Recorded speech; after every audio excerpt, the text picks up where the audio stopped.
And to further explore the Russia-Ukraine peace negotiations, let's speak now live with Mike Leon, NTD News contributor and the host of the Can We Please Talk podcast, as well as Bill Walton, political analyst and host of The Bill Walton Show.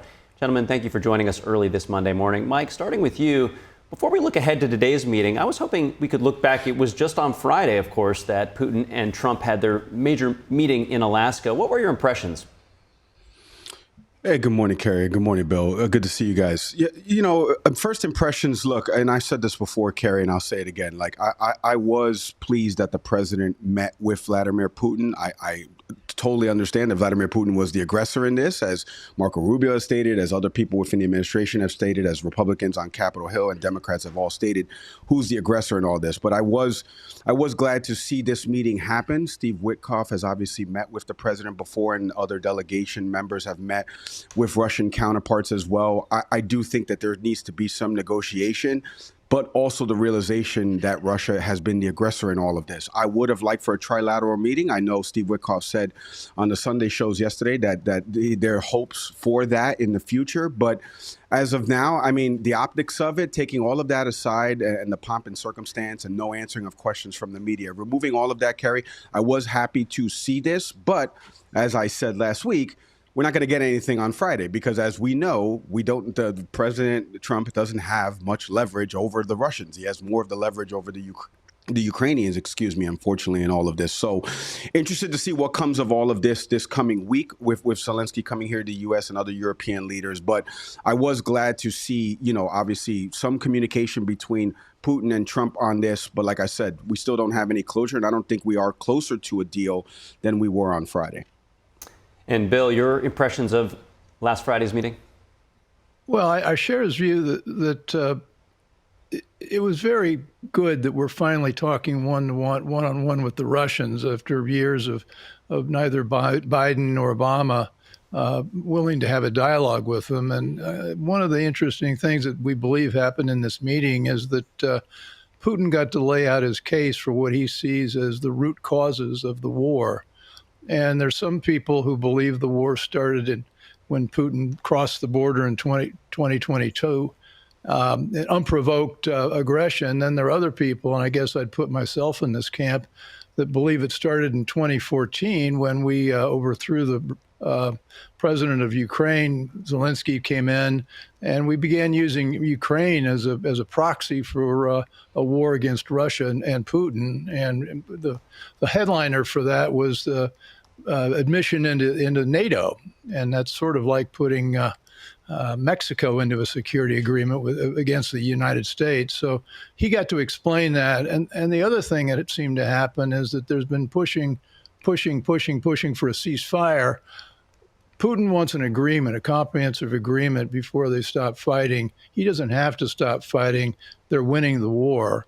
And I think Trump came away thinking a comprehensive peace agreement is the way to go. And now there's a lot of sticky wickets in that, but we'll see. And Mike, I want to give you an opportunity to respond because it is a conflicting view on what the actual commencement of the aggressions were. Yeah, I mean, the only thing I would tell Bill is that in December of 2019, we had a ceasefire agreement. We had Putin and Zelensky meeting with Angela Merkel and Emmanuel Macron. We have pictures and we have documentation and we have this lengthy agreement that was agreed upon in 2019 and then that was broken in February of 2022. So it's not, I get what he's talking about with respect to, U.S. influence in Ukrainian politics. That for sure has not been discussed by Western media and other outlets. I'll totally give Bill that point. But I also do think, Marco Rubio said it in 2022. This is not my words, Kerry. This is Marco Rubio now, senator on the Foreign Relations Committee at the time. You can't negotiate with Vladimir Putin because he's not to be trusted. Those are his words, not Mike Leon, even though we're both Cuban. So I think, that is one of the things that's very funny in all of this is that, we're laughing, but also there are people on Capitol Hill that have the same opinion that I have, and they don't have an R&D next to their name. It's not about political affiliation. It's about how we've always treated Russia. But I do agree with Bill overall that it is good to see that there is communication, like Reagan met with Gorbachev in Iceland. It is good to see that the two presidents at least are communicating because, and I got convinced of this recently by a military analyst, Kerry, if you continue to treat the enemy as the enemy, he will always remain in conflict with them as opposed to potentially trying to talk with them. So I do, like I said, I do agree that Friday's meeting, I was happy to see it unfold, but now I want to see what happens with the rest of the week with the European leaders and Zelensky as well.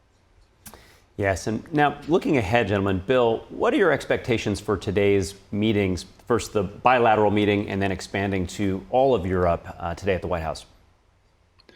Well, it'll be interesting. And by the way, Mike, I don't know Putin's mind, and I know he's difficult to deal with. So there's a certain amount I'm laying out what Putin believes is his side of the story, and that'll play into what happens today at the White House, because we have a delegation that includes Zelensky and I think 3 or 4 of the heads of the major European countries, and they're going to be coming to argue for security guarantees and an immediate ceasefire and all the things that Putin doesn't want. And we just don't know where Trump is going to come in on that. But Trump has a little bit of a issue. He not only is dealing with Putin, but he's dealing with Zelensky. He's dealing with the EU, and he's dealing with Lindsey Graham and the other neocons here in Washington. And so he's where Trump threads this needle here. It'll be very interesting to see what happens. And let's hope Zelensky behaves himself. To that point, Mike, your view of today's meetings and, as Bill alluded to, the Trump-Zelensky dynamic? Well, I mean, listen to the package that played before we hopped on, Kerry.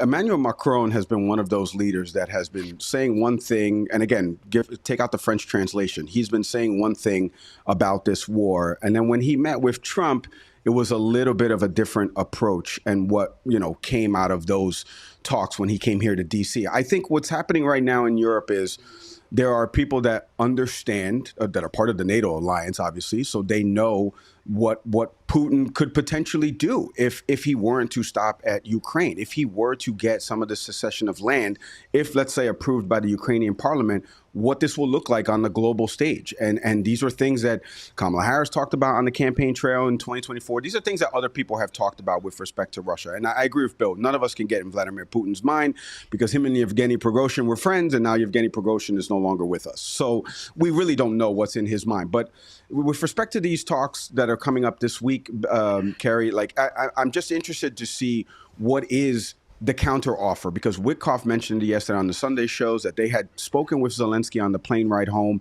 I don't know what they talked about. Trump alluded to there are a couple, I'm not going to do the impression here, Kerry, but there are a couple things that, we're close on, and there's one major thing. Well, what is that one major thing, right?